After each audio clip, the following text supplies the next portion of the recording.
ए भाई, ए भाई, जल्दी चलो। शहर में समय कैसे निकल गया पता ही नहीं चला। अरे कहीं गांव जाने वाली ट्रेन छूट ना गई हो। अरे नहीं तो पूरी रात स्टेशन पर फंसे रह जाएंगे। चलो चलो चलो चलो चलो। अरे तू भी ना भोला, हर बात पर घबराना शुरू कर देता। अरे अभी ट्रेन नहीं छूटी होगी रे भाई। हाँ, थोड़ा शांति रख। भगवान करे ना छूटी हो बेटा। सुबह फिर दुकान भी तो खोलनी है। पूरा दिन बाजार में घूमते घूमते कमर टूट गई। सही कह रहे हो रत्ना चाचा। आज बाजार में जरूरत से ज्यादा देर हो गई है। चलो पहले स्टेशन पहुंचते हैं। जल्दी जल्दी घर में जाना है। शहर के बाजार में जरूरी सामान खरीदते खरीदते और अपने बाकी के काम निपटाते निपटाते चारों को काफी देर हो चुकी थी। जब तक वो माधवपुर रेलवे स्टेशन पहुंचे, रात का 1 बजे बज चुका था। माधवपुर एक छोटा सा रेलवे स्टेशन था, जहां दिन में बहुत कम यात्री दिखाई देते थे और रात के उस समय पूरा स्टेशन लगभग सुनसान पड़ा था। प्लेटफार्म पर लगी पीली लाइटें चारों तरफ हल्की हल्की रोशनी फैला रही थी। अरे अच्छा हुआ ट्रेन नहीं आई। मुझे तो लगा था ट्रेन अभी तक चली गई होगी। अरे हाँ रे, वरना अभी तक तो हम लोग बीच रास्ते में ही खड़े रह जाते। अरे चलो बेटा। अरे भाई, जब तक ट्रेन आती है यहीं बैठ जाते हैं। चलो चलो चलो।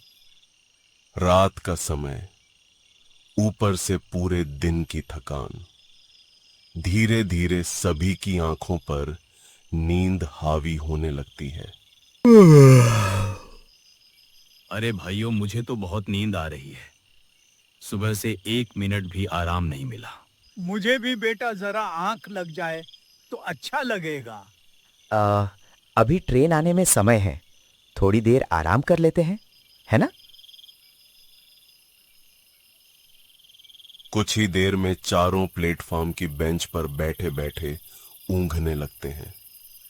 पूरा स्टेशन एकदम शांत पड़ा था। अचानक दूर से ट्रेन के हॉर्न की आवाज सुनाई देती है।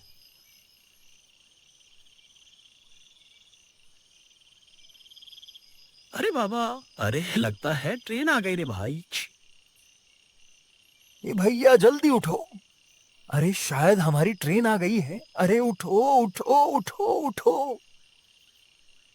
चारों जल्दी से उठकर प्लेटफार्म की तरफ देखने लगते हैं। दूर से ट्रेन तेज रफ्तार से उनकी तरफ आती दिखाई देती है। लगता है यही हमारी ट्रेन है। हाँ, लेकिन अगले ही पल वो ट्रेन बिना रुके तेज गति से स्टेशन को पार कर जाती है। अरे अरे, ये तो रुकी ही नहीं है। ये क्या हो गया? हाँ बेटा, कोई एक्सप्रेस ट्रेन होगी। पैसेंजर होती तो जरूर रुकती। कुछ ही सेकंड में ट्रेन अंधेरे में गायब हो जाती है और स्टेशन पर फिर से वही सन्नाटा लौट आता है। तभी स्टेशन पर लगे पुराने स्पीकर से खरखराती हुई आवाज सुनाई देती है। यात्री कृपया ध्यान दें। माधोपुर से चंदनपुर जाने वाली पैसेंजर ट्रेन आज ट्रैक पर मरम्मत कार्य चलने के कारण रद्द कर दी गई है। चंदनपुर जाने वाले यात्री कृपया सुबह 5 बजे चलने वाली अगली ट्रेन का इंतजार करें। असुविधा के लिए हमें खेद है। धन्यवाद। अरे भाई, ये क्या हो गया? अरे मतलब अब पूरे 4 घंटे यहीं रुकना पड़ेगा? ये राम, पता नहीं ये कैसे रात कटेगी रे भाई। हाँ, अरे वाह रे किस्मत, इतनी जल्दी जल्दी भाग कर आए और ट्रेन ही रद्द हो गई रे भैया। रद्द हो गई। अरे बेटा, अब सुबह 5 बजे तक यहाँ बैठना पड़ेगा क्या हैं? लगता तो यही है रत्न चाचा। इस समय गांव जाने का कोई और साधन भी तो नहीं है। अब क्या ही करें।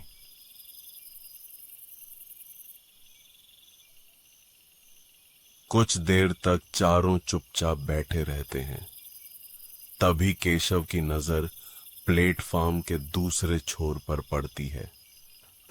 रत्न चाचा, जरा जरा उधर तो देखिए, प्लेटफॉर्म के दूसरे छोर पर कोई खड़ा दिखाई दे रहा है। देखो देखो वो, हाँ।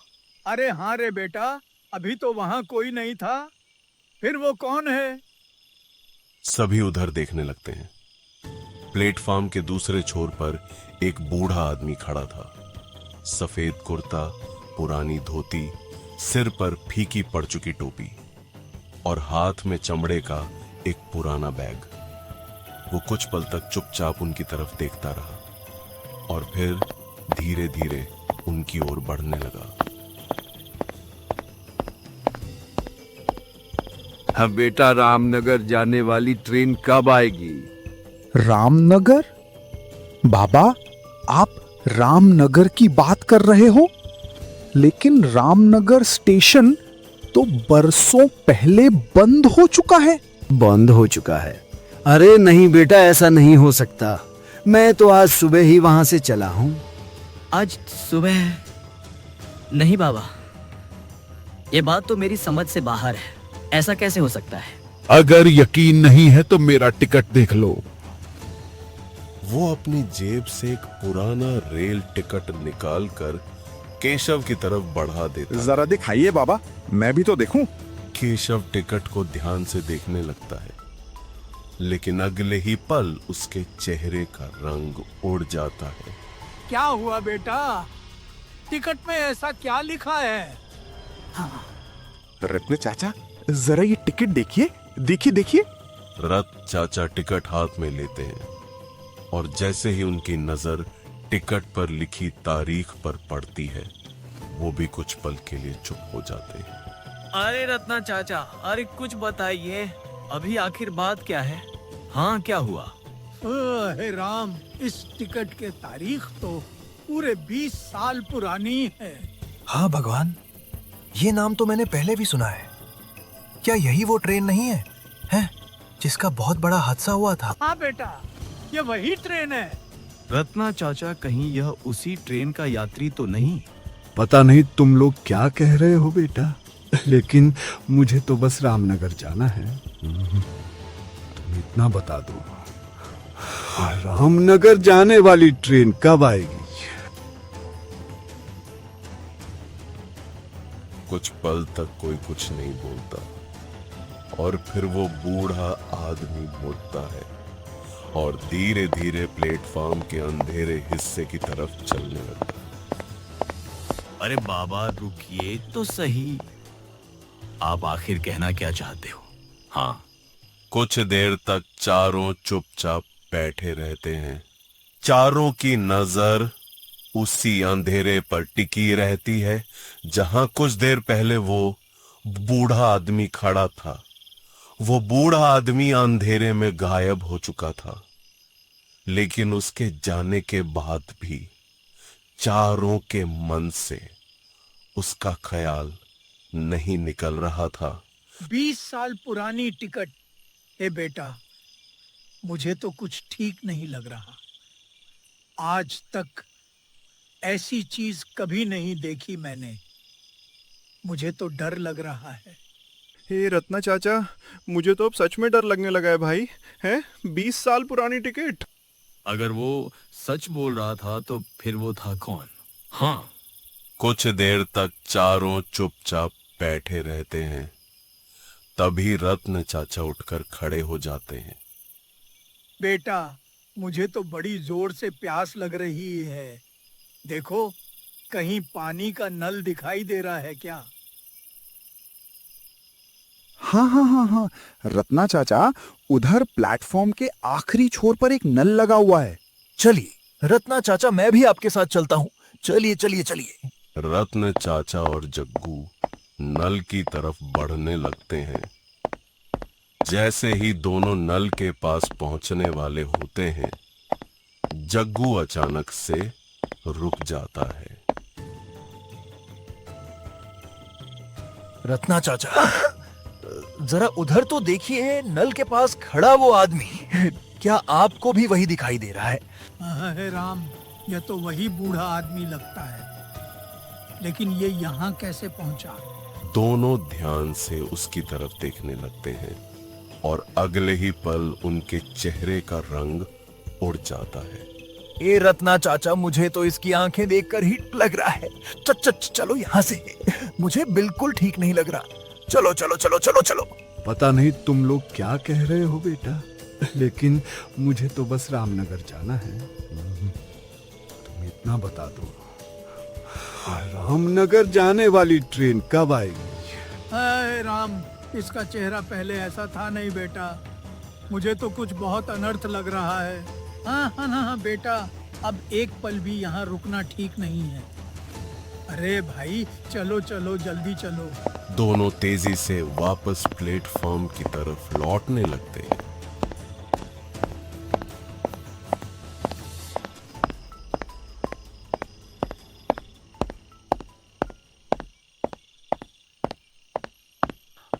अरे क्या हुआ? तुम दोनों इतने डरे हुए क्यों लग रहे हो भाई? अरे बेटा, जो हमने अभी देखा है उसे देखकर तो मेरी भी रूह कांप गई। वो कोई साधारण इंसान नहीं था। हाँ। रत्न चाचा की बात सुनते ही भोला और केशव भी घबरा जाते हैं। रत्न चाचा की बात सुनने के बाद चारों फिर से प्लेटफॉर्म की बेंच पर आकर बैठ जाते हैं। अब किसी की हिम्मत ही नहीं हो रही थी कि स्टेशन के उस हिस्से की तरफ जाएं जहां वह बूढ़ा आदमी दिखाई दिया था। अब समय धीरे धीरे बीतने लगता है। रत्न चाचा, मुझे तो बस अब सुबह होने का इंतजार है। आज की रात तो जैसे खत्म होने का नाम ही नहीं ले रही है। हाँ। अरे हिम्मत रखो बेटा, बस थोड़ी देर और। भगवान ने चाहा तो सब ठीक रहेगा। हाँ।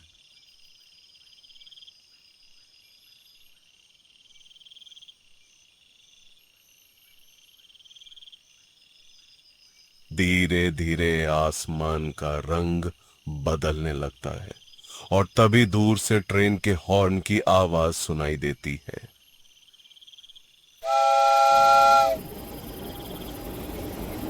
रत्न चाचा, लगता है 5 वाली ट्रेन आ रही है। कुछ ही पलों में ट्रेन प्लेटफॉर्म पर आकर रुक जाती है। हे राम, अब तो बस घर पहुंच जाए और कुछ नहीं चाहिए। बस बस बस बस बस। चलो बेटा, जल्दी ट्रेन में बैठो। चलो चलो चलो चलो चलो। ट्रेन धीरे धीरे आगे बढ़ती रहती है और कुछ समय बाद आखिरकार चंदनपुर स्टेशन आ जाता है। अरे भगवान का लाख लाख शुक्र है, आखिर अपने गांव पहुंच गए, है कि नहीं? देखो, चलो अब अपने अपने घर चलते हैं, ठीक है? चारों स्टेशन से बाहर निकल जाते हैं, लेकिन माधवपुर स्टेशन पर बिताई गई वो रात वो कभी नहीं भूल पाए, क्योंकि उस रात उन्होंने कुछ ऐसा देखा था जिसे याद करके आज भी उनकी रूह कांप उठती है।